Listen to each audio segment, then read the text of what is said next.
a sound or you'll wake them in the deepest part of the ancient forest. The flickering candlelight illuminates the faded pages of a story. Hedgehog still sits and tells the stories that people dare not tell before. The kingdom of the forgotten self. In a land cupped by mist-shrouded mountains, there lay the serene yet sorrowful kingdom of Lethys. It was a place of impeccable order and profound silence, ruled by the benevolent but weary King Theron and Queen Isolde. Theirs was a grief known to every soul in the realm. The Princess Lyra, their only child, was empty. It had not always been so. As a babe, Lyra had been a creature of radiant chaos. Her laughter could make the castle roses bloom out of season, her tantrums would summon sudden, brief thunderstorms. She was a child of pure, untamed essence. But on her 7th birthday, a creeping malaise, known only as the grey silence, stole over her. It was no witch's curse or poison, but a slow, internal extinguishing. The vibrant child faded, leaving behind a beautiful, placid shell. She ate, slept, and walked when guided, but her eyes were twin pools of still water, reflecting nothing. She had no preferences, no memories, no voice. She had, quite simply, forgotten herself. The royal physicians and wandering mages spoke of a soul that had fractured and could not be mended. The queen, her heart a constant, aching wound, would spend her days reading to the silent girl, brushing her long, lusterless hair, whispering, "Remember, my darling. Remember the sound of your own name." Chapter 1, The Echo in the Hall. 10 years passed. The grey silence did not lift. It deepened, settling over the castle and the kingdom like a permanent frost. King Theron's hair turned from gold to silver, his laughter a forgotten artifact. Queen Isolde's beauty became a delicate, brittle thing, like porcelain veined with the fine cracks of her sorrow. They ruled with a heavy gentleness, for how could one demand joy from a people who shared the royal despair? Lyra, now 17, was a portrait of perfect stillness. She sat by the window in her solar, a room filled with the relics of a child who no longer existed, music boxes that never played, dolls with painted smiles gathering dust, books of fairy tales whose endings were lost to her. Her own face was a masterpiece of symmetry, but it was a painting, not a person. Her maids dressed her in silks the color of twilight, and she offered no more resistance than a mannequin. The kingdom's hope had long since curdled into a quiet, communal shame. They had failed their princess. The story of the vibrant child was told less as a memory and more as a cautionary fable about the fragility of the self. It was on the eve of the winter solstice, when the world was at its darkest and thinnest, that the stranger arrived. He came without fanfare, his boots making no sound on the cobblestones of the outer bailey.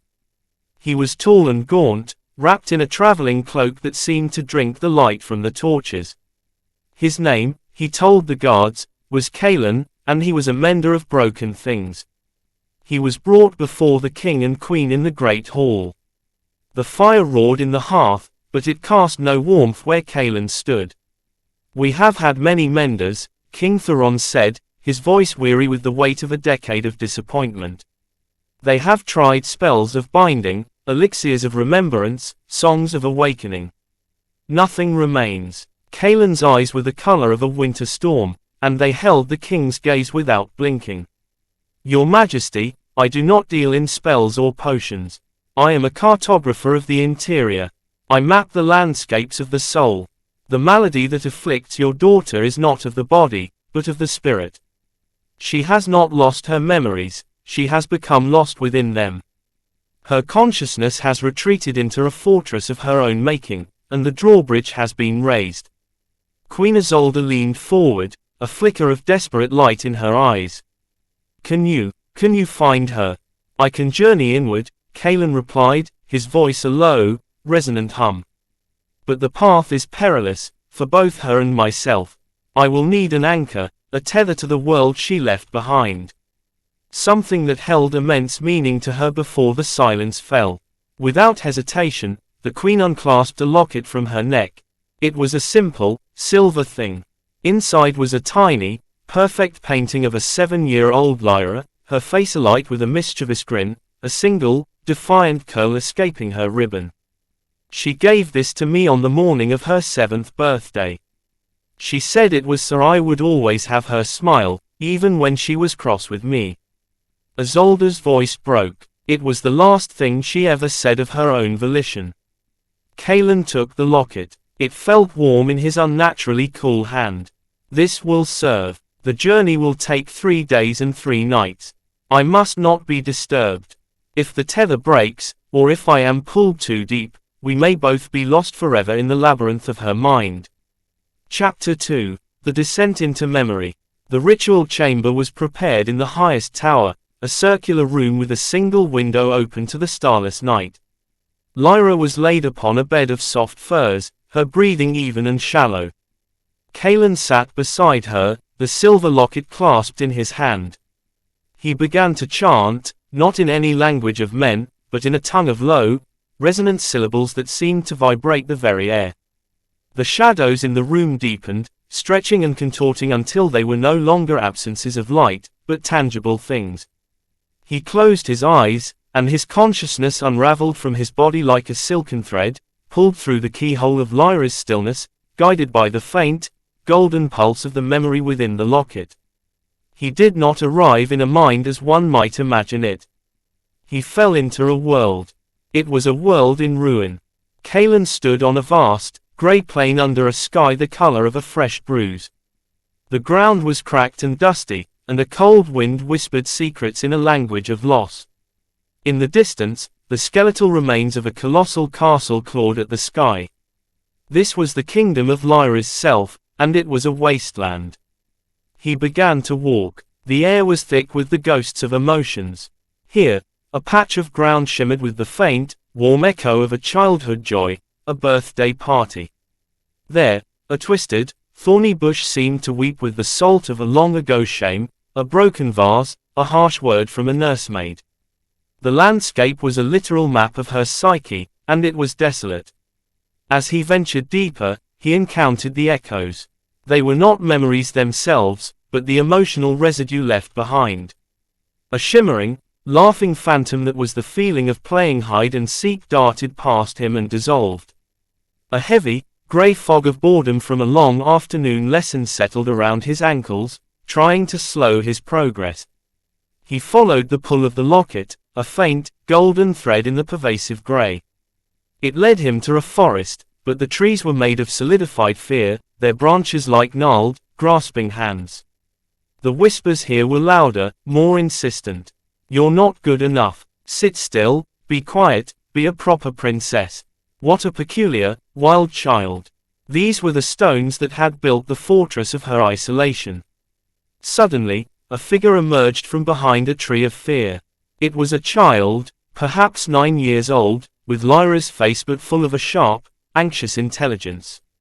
This was not Lyra, but a shard, a fragmented piece of her personality given form. You shouldn't be here, the shard said, her voice a nervous twitter. She doesn't want visitors. It's safer inside. Safer from what? Kalen asked, his voice calm.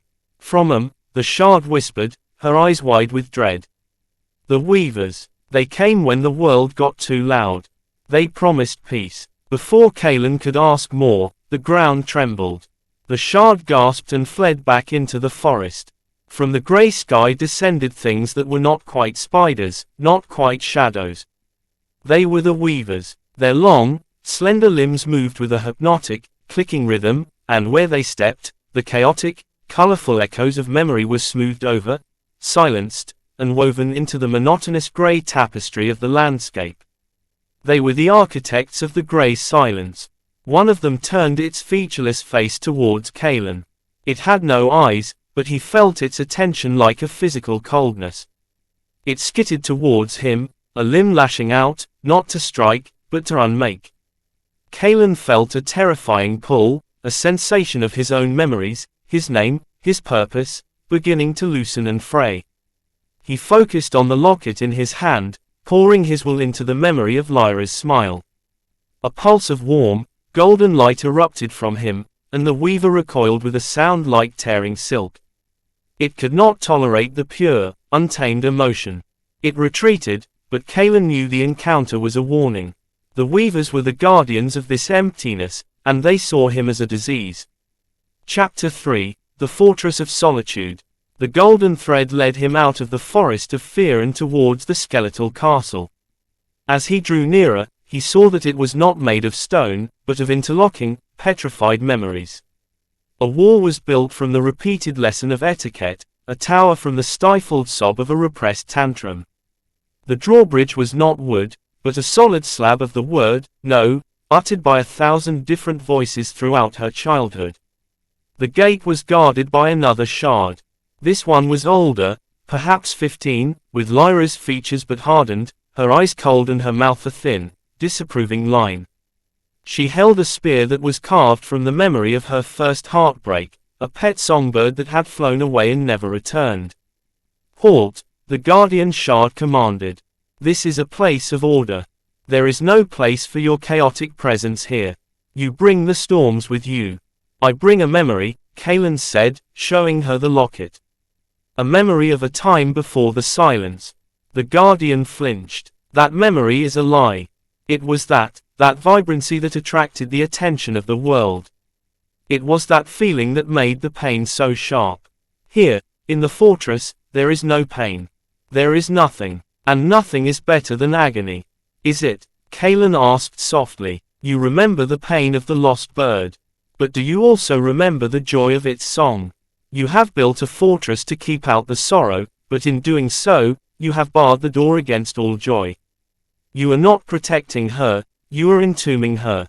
The guardian shard's resolve wavered. The spear in her hand trembled. "The weavers, they said it was the only way." "The weavers are parasites," Kaelin stated, his voice cutting through the dead air. "They feed on the silence. They do not want her whole, they want her empty, for an empty vessel is easily controlled, and forever their home." He took a step forward, not with aggression, but with pity. "Let me pass. Let me remind her what it is to be alive." With a cry that was part anguish, part relief, the guardian shard shattered like glass. The spear clattered to the ground and turned to dust. The great gate, built of no, groaned and slowly began to swing inward. Kaelin entered the heart of the fortress. It was not a throne room, but a single, vast, circular chamber. And in the center, seated on a chair of pure, clear ice, was Lyra. This was not the shell in the tower, nor was it a shard. This was the core of her consciousness, the princess of the forgotten self. She was ageless and timeless, her beauty absolute and utterly lifeless. Her eyes were closed. From her, fine, silvery threads extended outwards, connecting her to the weavers who crouched at the edges of the chamber, their limbs moving constantly, spinning the threads of her apathy, weaving the grey silence that sustained her prison. She was both the prisoner and the queen of this empty kingdom. Chapter 4, The Unweaving. Kaelin approached the throne. The weavers stirred, their clicking growing frantic, but they did not attack. They were focused on their task, maintaining the delicate stasis. "Princess Lyra," Kaelin said, his voice echoing in the vast, silent chamber. The figure on the throne did not stir. He held up the locket. "I have come from your mother. She remembers you. She begs you to remember yourself." He opened the locket. The tiny, painted smile did not glow or radiate magic. It simply was. And in this place of profound nothingness, its simple, human joy was the most powerful, disruptive force imaginable. A tremor ran through the chamber. One of the silvery threads connecting Lyra to a weaver snapped with a sound like a ringing crystal. Lyra's eyelids fluttered. A memory, raw and vivid, exploded into the grey space around them. It was the memory of the birthday. The scent of sugar and frosting. The feeling of the sun on her skin. The uncontrollable giggle that bubbled up from her chest as her father pretended to be a troll under the table. The memory was a burst of violent, beautiful color in the monochrome world. The weavers shrieked, a sound of tearing fabric and breaking glass.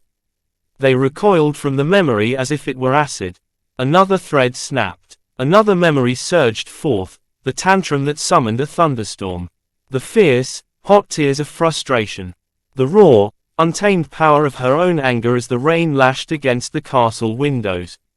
It was not a pleasant memory, but it was alive. It was passion. "Remember the sound of your own name," Kaelin whispered, repeating Queen Isolde's plea. Lyra's lips parted. A sound, hoarse and unused, escaped. It was not a word, but a note of pure confusion. The weavers attacked. They surged towards Kaelin, no longer trying to unmake him, but to destroy him. Their limbs were like scythes, cutting through the air. Kaelin stood his ground, the locket held high like a shield. Each time a weaver came near the pulse of genuine emotion from the memory, it was thrown back, its form flickering and destabilizing. But there were too many. They began to weave a cage of silencing threads around him, trying to cut him off from the locket, from his purpose. The golden light began to dim. "Lyra," Kaelin shouted, his voice straining. "They promised you peace, but this is death. Your mother's heart is breaking. Your father's laughter is dead. Your kingdom mourns the girl who could make roses bloom. Fight them." On the throne, a single tear traced a path down Lyra's marble cheek. It was the first thing she had felt in 10 years. The tear hit the ice of her throne, and where it landed, a tiny, perfect red rose bloomed. She opened her eyes. They were no longer still water. They were the sky before a hurricane. A roar, not of a princess, but of a primal force long suppressed, tore from her throat. She stood from her throne, and the ice shattered. The silvery threads connecting her to the weavers snapped all at once. The grey silence was broken. The weavers wreathed, dissolving into puffs of meaningless shadow without their source of power. The fortress around them began to crumble, the petrified memories turning to dust. The wasteland of her mind was being scoured clean by a psychic storm of her own making. Lyra looked at Kaelin, and for the first time, there was a person behind those eyes. It was a person full of a decade of trapped pain, confusion, and a dawning, terrifying awareness. "Who are you?" she asked, her voice a rusted hinge. "A guide," he said, offering his hand. "It is time to go home. The journey back will be harder than the journey in." Chapter 5, The Cost of Remembering. The world of her mind was collapsing. The grey plain was splitting open, and from the fissures, the raw, unfiltered memories of her life were erupting like geysers, the good, the bad, the beautiful, the terrible. They were no longer neat echoes, but a tsunami of experience. Kaelin held tightly to Lyra's hand, the locket his compass. They ran through the disintegrating landscape, leaping over chasms of forgotten nightmares, dodging falling towers of childhood dogma. Lyra was weeping and laughing, screaming in rage and sighing with wonder, experiencing 10 years of suppressed emotion in a single, terrifying moment. It was agony. It was ecstasy. It was life. They reached the point where Kaelin had entered, the gateway back to the physical world. But it was shrinking, a pinprick of light in the roaring chaos. "We have to jump," he yelled over the tumult. Lyra looked back at the crumbling world of herself. It was a hellscape, but it was hers. Leaving it meant facing the real world, a world she had left as a child and would now re-enter as a stranger. The fear in her eyes was palpable. "I can't," she whispered. "You must," Kaelin said, his gaze unwavering. "To be whole is to feel everything. Even the fear." He pulled her, and they leaped through the vanishing gateway. In the tower room, Kaelin's body gasped, his eyes flying open. He was drenched in a cold sweat, his hands trembling. Beside him, Lyra convulsed. A sound ripped from her throat, a raw, ragged scream that was the first truly her own sound in a decade. Then, it turned into racking, helpless sobs. The queen, who had been keeping vigil at the door, burst into the room. She rushed to her daughter's side, her face a mask of terror and hope. "Lyra, my darling." The princess turned her head.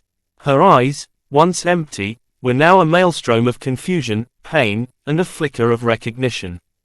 She saw her mother's aged, tear-streaked face and flinched, overwhelmed by the love and sorrow she saw there. It hurts, Lyra choked out, clutching her chest. Everything hurts. Queen Isolde gathered her daughter into her arms, weeping freely. I know, my love. I know, but it is a good hurt. It means you are alive. King Theron arrived, and the sight of his daughter, truly seeing him for the first time in 10 years, brought the king to his knees. Cailan watched the scene, his expression unreadable. He had succeeded. He had mended the broken thing. But as he looked at Lyra, who was now trembling, vulnerable, and drowning in a decade of delayed feeling, he wondered if some breaks are not cleaner. The silent, placid shell had been a prison, but it had also been a protection. The princess was saved, but the woman who was saved was fractured in a new way, burdened with all she had missed and all she had been forced to feel at once. Epilogue, the kingdom of the remembered pain. The grey silence was broken. Colour returned to Lethys. The castle roses, responding to a shift in a magic they had long missed, bloomed in a riot of crimson and gold. The sun seemed brighter, the air sharper. But the kingdom was not suddenly happy. Princess Lyra was not the joyful child returned. She was a volatile, emotionally raw young woman. One moment she would be seized with a giddy, childish joy at the taste of a strawberry, the next she would be plunged into a bottomless despair over the loss of her childhood, the years she could not get back. Her tantrums no longer summoned thunderstorms, but her grief could make the candles in the hall gutter and die. Her laughter could still make flowers bloom, but her anger could wilt them just as quickly. She was whole, but her wholeness was a storm. Cailan left without reward, declining the king's gold. Before he departed, he spoke one last time with Lyra. She stood on the balcony, watching the world, her knuckles white as she gripped the stone. You gave me back myself, she said, her voice still unsteady. But I do not know if I thank you or curse you for it. That is the nature of being whole, your highness, Cailan replied. It is not a state of bliss, but a capacity to contain all things. The joy is real, the pain is real, the silence was a lie. He turned and walked away, his dark cloak blending into the shadows of the courtyard. Lyra remained on the balcony, the wind tugging at her hair. She felt the cold stone, the warmth of the sun, the ache in her heart, and the fragile hope in her soul. She was alive, she was remembering, and she knew, with a certainty that chilled and exhilarated her, that the task of rebuilding her kingdom had only just begun. Not the stone and mortar one below her, but the vast, wild, and terrifyingly beautiful kingdom within. The forgotten self was no more. In its place stood the remembered pain, and from that bitter soil, perhaps, a truer, stronger self could finally grow. If you feel a chill down your spine, don't worry. They're just standing behind you, listening with you. Thank you for daring to enter the world of fairy tales of Nim.